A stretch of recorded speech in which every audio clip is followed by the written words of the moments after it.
Pois é, a gente vai trazer agora informações sobre uma entrevista que foi concedida pelo senador Flávio Bolsonaro. Ele afirmou que seu pai, Jair Bolsonaro, e a oposição são perseguidos pelo judiciário.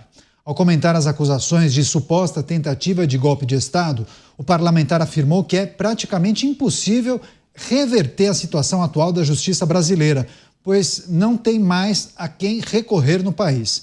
Por fim, Flávio sinalizou que o ex-presidente e aliados devem levar o caso a cortes internacionais, como o Tribunal de Direitos Humanos da ONU, dizendo não haver outra alternativa. Tem alguns pontos importantes dessa entrevista para a gente analisar. Vou começar com o Dávila. Luiz Felipe Dávila, Flávio Bolsonaro, senador da República, dizendo que não há como reverter a situação atual da justiça brasileira, porque não haveria a quem recorrer. A impressão que eu tenho, ele se refere então à Suprema Corte Brasileira. Caso seja determinado qualquer tipo de coisa, você não tem como subir o processo. É essa a leitura que muitos fizeram.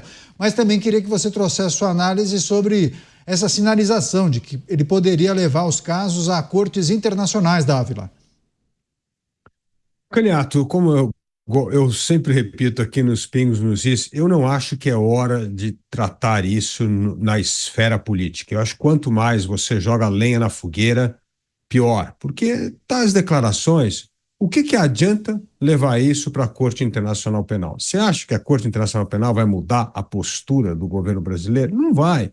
Então, o que nós temos de esperar agora é ter paciência para a Procuradoria-Geral da República estudar com profundidade, já selecionou 9 pessoas que vão mergulhar nesse relatório de 800 e poucas páginas para definir, primeiro, se há acusação e contra quem. Segundo, o que precisa ser arquivado.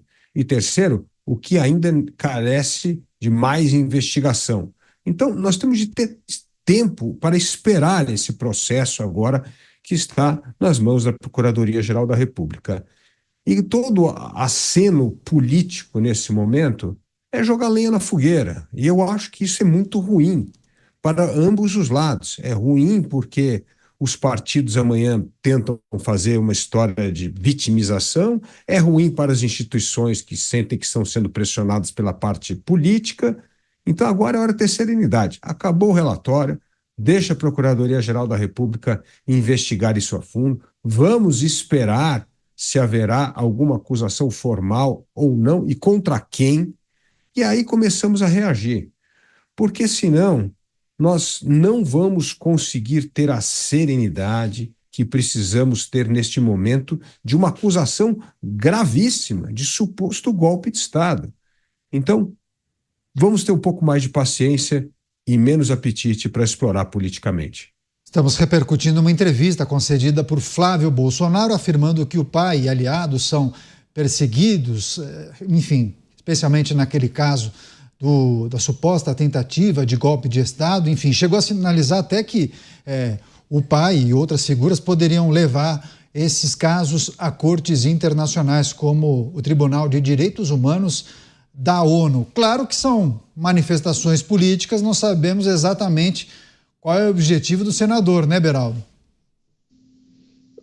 Olha, Neto, eu me lembro na época em que o PT levou o caso do Lula, que estava preso, às cortes internacionais, e aí tinha até uma propaganda que dizia que Lula tinha sido absolvido na corte internacional e tal.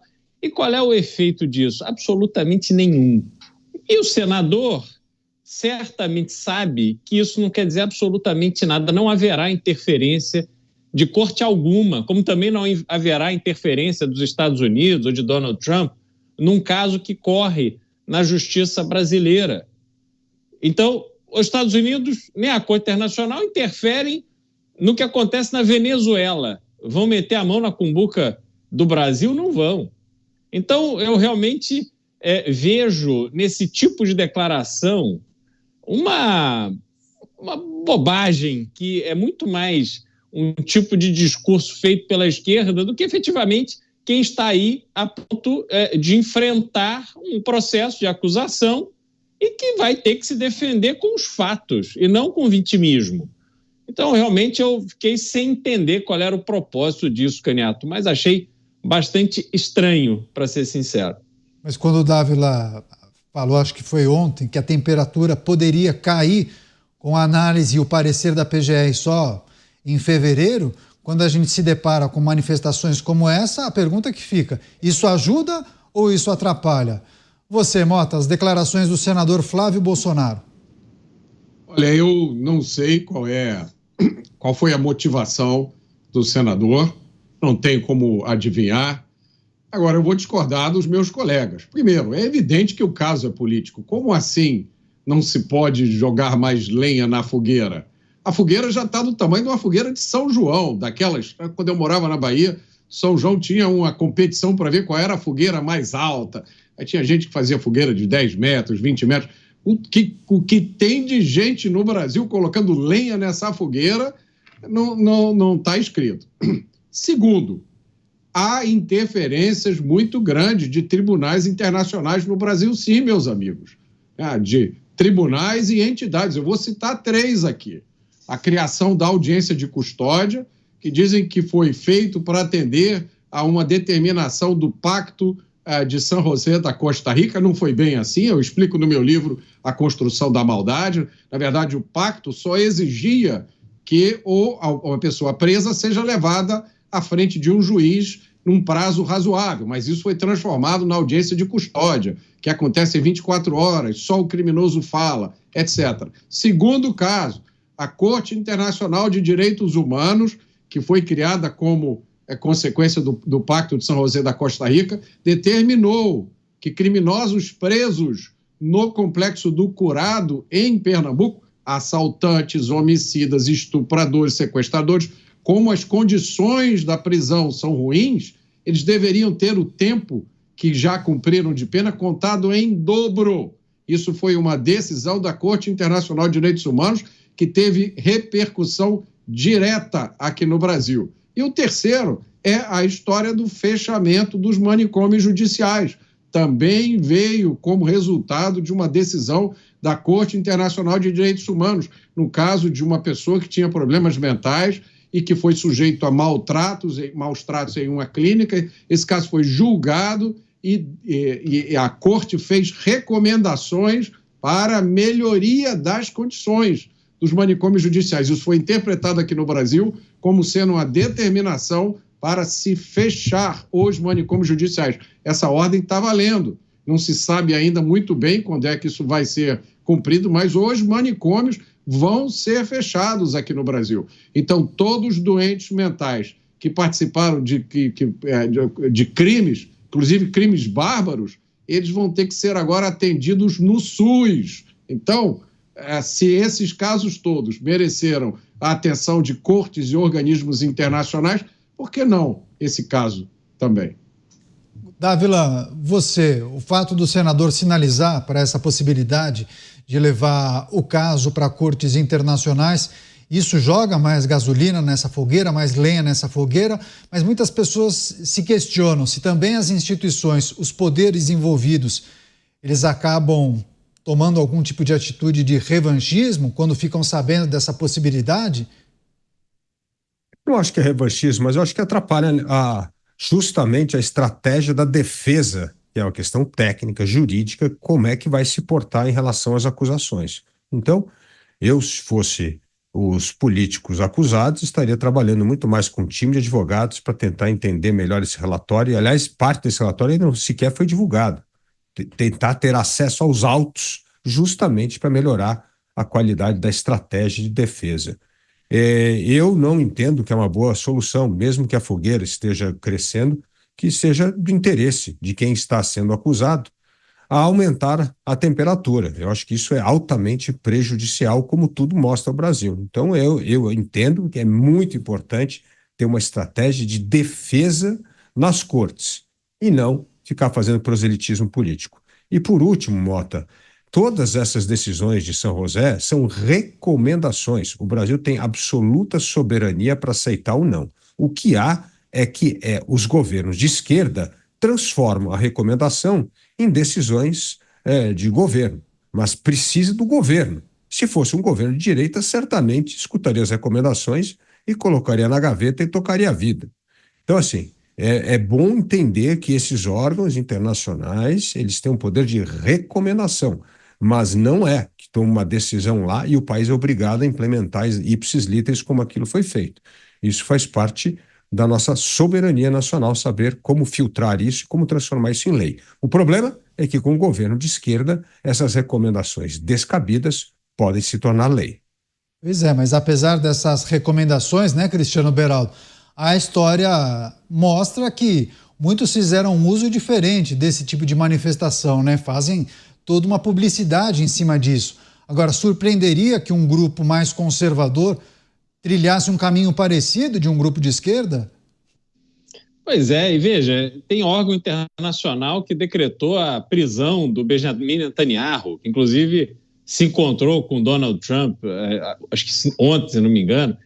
E, enfim, a ONU passa por um processo de completa desmoralização, porque já não faz mais sentido para o mundo hoje aquilo que foi estabelecido no momento de formação da ONU, que o mundo era completamente diferente. Mesmo essas cortes internacionais que eventualmente se metem em algum tipo de posicionamento político, ao invés de se aterem estritamente ao que estão ali como seu propósito, isso tudo vai gerando uma perda de relevância nesses órgãos internacionais.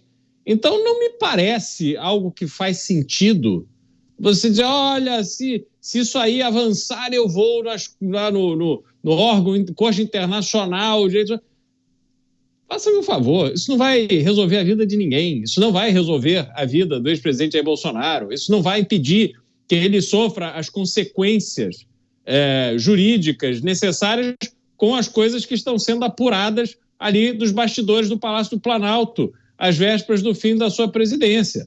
A menos que, Caniato, a estratégia seja fugir do Brasil e aí apelar para cortes internacionais para conseguir ali um exílio, uma história para contar. Mas na prática, eu não vejo absolutamente nenhuma relevância, nem no ato e nem na declaração.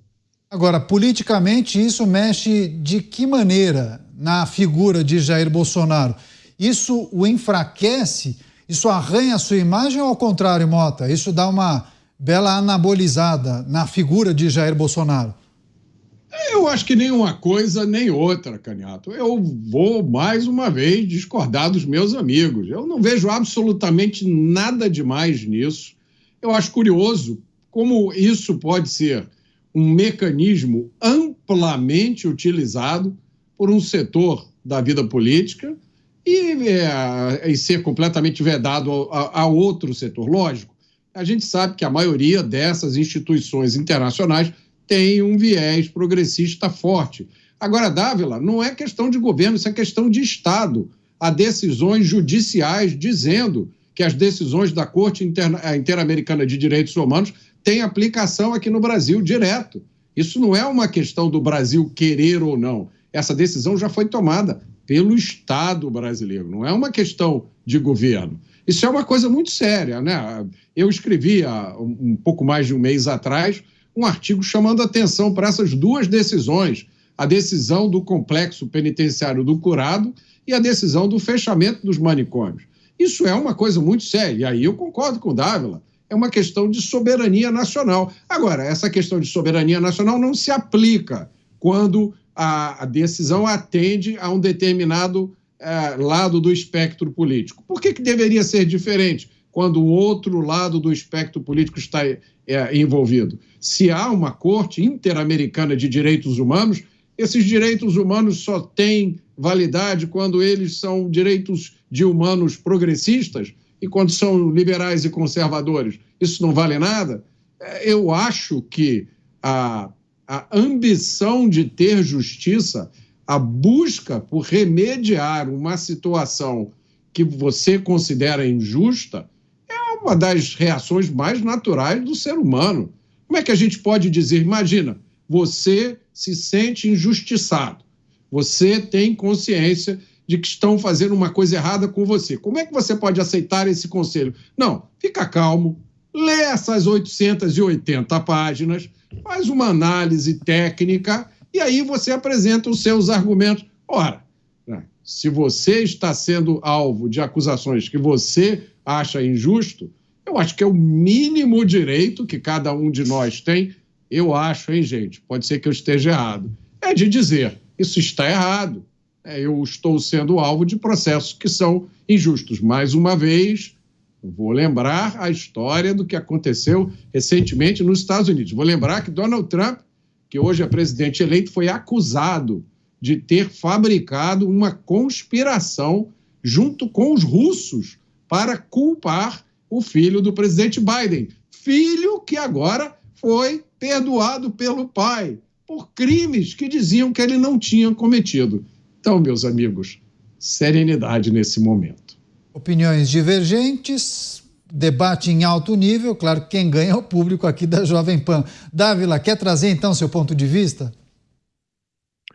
Duas coisas, reiterando o que eu disse, esses órgãos internacionais não têm decisões soberanas, o que tem é exatamente isso, é um alinhamento político com aquilo que foi decidido num órgão internacional e um governo de esquerda adora aí usar a desculpa que aquilo foi aprovado lá numa conferência internacional e que agora vai implementar no Brasil, mas se você não quiser implementar, isso não tem nenhuma punição, então isso é importante.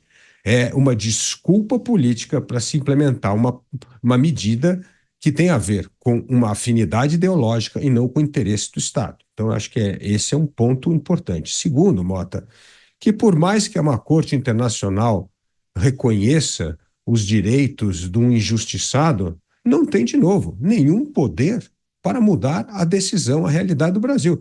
Se a Procuradoria-Geral da República abrir um processo contra o ex-presidente Bolsonaro, se aquilo for julgado, ele for condenado, ele não vai ter chance de disputar a eleição no Brasil de jeito nenhum. E pode até ser preso. E não há corte internacional que vai virar esse veredito. Então, assim, a gente tem que ser realista. O jogo acontece no Brasil, de acordo com as leis brasileiras. E o que a gente tem que estar fazendo aqui, se você se sente injustiçado, é mobilizar o seu maior time possível de aliados, de advogados, para fazer a sua defesa. Mas não há nenhum órgão internacional que possa, na verdade, cancelar, anular uma decisão de um tribunal brasileiro. Então, eu vejo que isso é espuma. Nós temos que focar na questão nacional. É aqui que acontece a coisa. Como é que eu vou ter uma estratégia para o TSE revisitar uma situação de elegibilidade? Como é que eu posso me preparar para fazer a melhor defesa possível se a Procuradoria-Geral da República vier apresentar uma acusação formal, abrir um processo? É aqui que a gente vai decidir esse negócio. Então, é isso mesmo, é jogar lenha na fogueira, é levantar a temperatura do debate em órgãos que não têm nenhuma soberania ou poder de rever uma decisão da justiça brasileira. É bom esse debate, as possibilidades para o futuro de Jair Bolsonaro. Quer fechar você, Cristiano Beraldo? Não, só dizer o seguinte, Mota, você tem toda a razão. O ex-presidente tem todo o direito de fazer o seu apelo à Corte Internacional. É um direito que lhe cabe, como cabe a qualquer cidadão que tenha um tema cuja repercussão pode alcançar esses tribunais. O meu ponto é que me parece absolutamente irrelevante. Eu não vejo um propósito nisso. Eu não vejo qual é a consequência positiva que isso pode ter para ele pelas razões trazidas pelo Dávila. Uma decisão aqui, ela vai prevalecer. Uma decisão sobre uma punição em razão da investigação da Polícia Federal, né, nessa acusação de golpe, seja a questão da sua inelegibilidade, isso tudo tem que ser resolvido no Brasil. Não há circunstância em que ele poderá se safar, se livrar de eventuais condenações simplesmente porque alguém do exterior disse que não é uma condenação justificada. Pega mal para o país, causa imprensa e tal, pode ser. Mas na prática o que vale é o que está acontecendo no Brasil. E nesse aspecto a gente tem que trazer uma circunstância que é da realidade hoje do nosso país. a gente vê, por um lado, pessoas, políticos, empresários que foram presos, condenados, confessaram terem cometido atos de corrupção, confessaram terem colocado dinheiro ilícito em campanhas eleitorais, algo que destrói a democracia brasileira, que viabiliza a eleição daqueles que não deveriam ser eleitos. E apesar dessas confissões, a gente está vendo as pessoas se livrando disso. Empresas que fizeram acordo para pagar bilhões se livrando dessa ajuda. Por quê?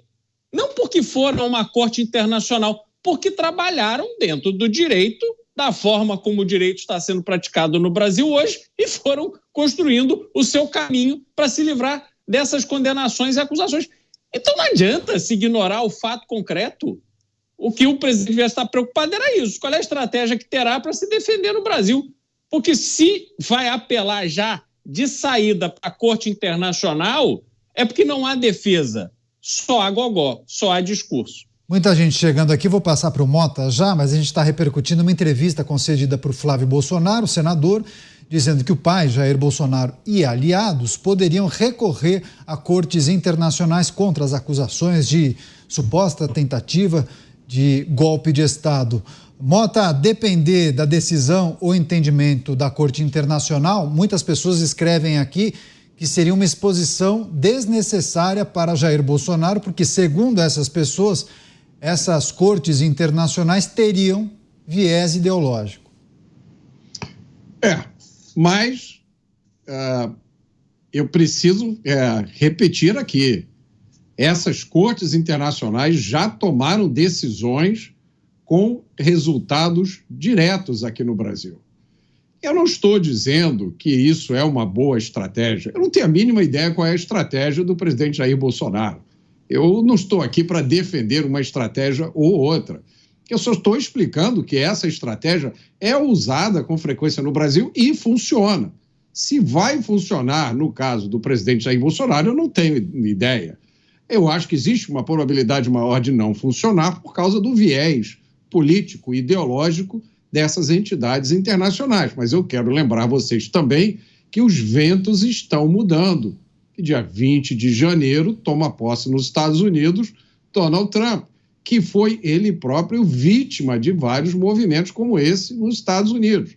Então isso pode ser que tenha alguma influência.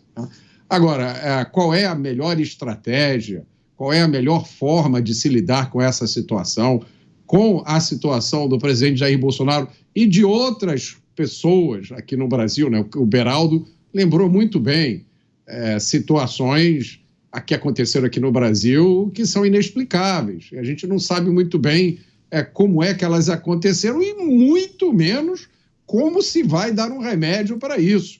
Isso eu estou de acordo com eles. Eu não acho que nós vamos resolver os problemas do Brasil pedindo socorro lá fora. Mas eu também não tenho a mínima ideia de como é que nós vamos resolver esses problemas no Brasil, meus amigos.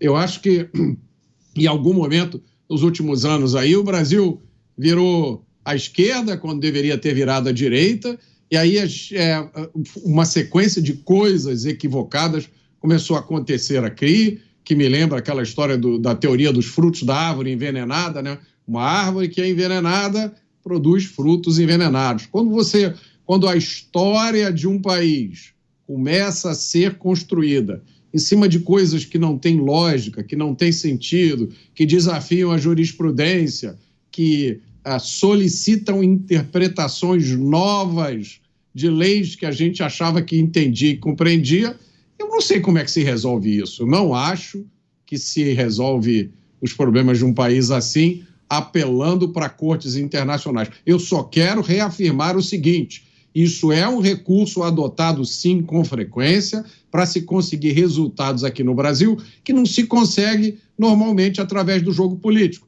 Então você apela para uma corte internacional que toma uma decisão que é aceita e referendada pelo Estado brasileiro. A pergunta é, se um lado usa, por que o outro também não pode usar? É só isso. É isso, grande finale para o Roberto Mota. O Mota tem um compromisso, vai precisar sair mais cedo. Valeu, Mota. Amanhã um novo encontro aqui em Os Pingos nos Is. Grande abraço a você. Um abraço, boa noite.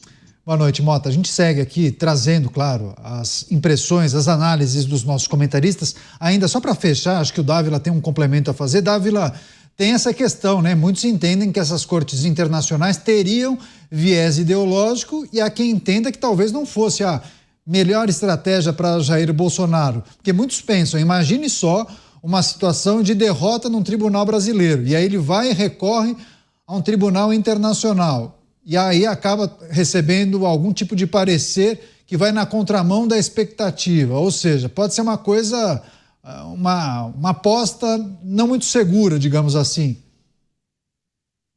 Caniato, se o senador tivesse 1 minuto, dado um Google, visto o perfil e o histórico dos membros da Corte Internacional, ele teria pensado 2 vezes antes de querer apelar para a Corte Internacional. Infelizmente, esses órgãos internacionais estão poluídos pelo campo ideológico oposto à direita. Por isso, não espere bons frutos, como disse o Mota, da árvore envenenada. Deixar você, Beraldo, o problema seria se a Corte Internacional corroborasse com a decisão da Suprema Corte Brasileira, né? Aí seria tudo que os acusadores gostariam. Que diriam, tá vendo? Até na Corte Internacional concordaram com a gente. Pois é. Eu realmente tenho muita dificuldade de entender qual é o lado positivo dessa estratégia. E pelo alinhamento que a gente já viu no passado e por toda a fama que o próprio Jair Bolsonaro angariou durante a sua presidência, e que uma fama que, inclusive, foi muito trabalhada justamente pela oposição, pela esquerda brasileira. O próprio presidente Lula, durante muito tempo, se esforçou em construir essa imagem negativa de Jair Bolsonaro no cenário internacional. Tanto é que, quando venceu as eleições, a frase mais falada era o Brasil voltou, se referindo ao fato de Jair Bolsonaro ter distanciado o Brasil de parceiros importantes, de ter tido uma atuação medíocre no aspecto internacional. Então agora você vai lá recorrer a essas pessoas que, de uma certa forma, têm ouvidos abertos para esse tipo de apelo que foi feito contra a imagem do próprio Jair Bolsonaro. Então, sinceramente, eu continuo tendo muita dificuldade de entender qual é esse movimento. Certo, a gente vai seguir monitorando esse assunto, qualquer novidade, claro, em primeira mão, aqui na programação da Jovem Pan News.